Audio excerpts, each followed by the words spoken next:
போனாராம், பிரசங்கித்தார் என்று சொல்லப்படும். காவல் அவருடைய சரீரம் அங்க தொங்குது, மரண சரீரம். அவருடைய சரீரம் அடக்கம் பண்ணப்பட்டிருக்கிறது.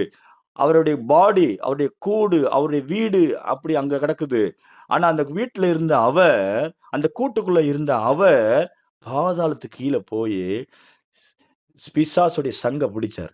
பிடிச்சு அவன்ட்ட இருந்த சாவிய வாங்குனார். பாதாளத்தின் திறவுகோலை பிடுங்கினார்.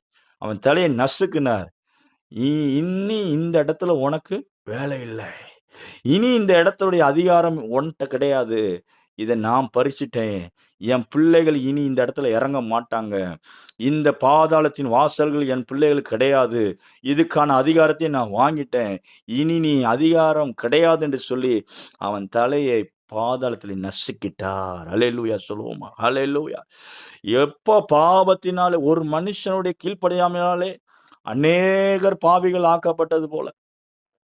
பாவின்னோனே நீங்க செய்யற பாவத்தினால பாவி அல்ல. நீங்க என்ன ரகத்துல பிறக்கிறீங்கறத வச்சு தான் பாவியோ நீதிமான் சொல்லப்படுகிறது. நீங்க ஒரு சின்ன வாழ்க்கையில ஒரு எறும்பு கூட மிதிக்காதவர்களா இருக்கலாம். ஆனால் நீங்கள் ஆதாமுடைய சந்ததியினாலே நீங்க உங்களுடைய இரத்தத்திலே பாவம் இருக்கிறது. நீங்க விழுந்து போன உலகத்துல தான் பிறக்கிறீங்க. ஆகவே ஒரு மனுஷனுடைய கீழ்ப்படியாமையினாலே வேதம் அதான் ரோமர்ல ஒரு மனுஷன் யாரு? ஆதாம்.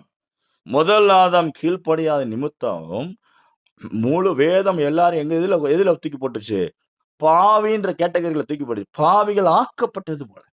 ஒரு மனுஷனுடைய கீழ்ப்படியாமையினாலே அநேகர் பாவிகள் ஆக்கப்பட்டது போல ஒரு மனுஷனுடைய அந்த ஒரு மனுஷன் யாரு? 2ஆம் ஆதாமா இயேசு கிறிஸ்து.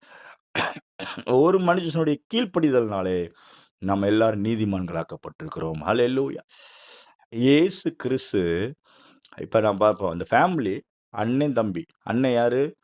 தேவகுமாரனாகிய இயேசு கிறிஸ்து. தம்பி யாரு? நீங்கள் நானும் இல்லையா?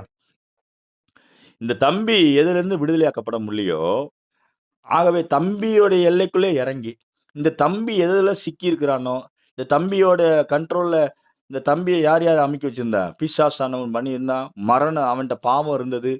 அந்த தம்பி மேல என்ன இருந்துச்சு? பாவம் இருந்தது. ஐக்கியம் இல்ல பிதாவாகிய தேவனிடத்துல. மரண கட்டுகள் இருந்தான். அவன் பாதாளத்திலலாம் போய் படுத்திருக்கணும். ஸோ எல்லா பிரச்சனையும் இருந்தது. அதனால தான் இயேசு கிறிஸ்து அவன மாரியே வந்து, அவன ரோல்லே இறங்கி, அவர் தேவனா இருந்தும் மனுஷ ரூபமாய் காணப்பட்டு, அவர் தேவனாய் இருந்தும் மனுஷ ரூபமாய் காணப்பட்டு, சிலுவை பரியந்தம் மரண பரியந்தம் தன்னை தாழ்த்தினான் போட்டிருக்கு. அடிமை ரூபம் எடுத்தார்னு சொல்லி பிலிப்பியர்ல வாசிக்கிறோம். ஒரு அடிமைத்தனத்துக்குள்ள ரூபத்தில் எடுத்து வந்து கீழே இறங்கி சாவியை பிடுங்கி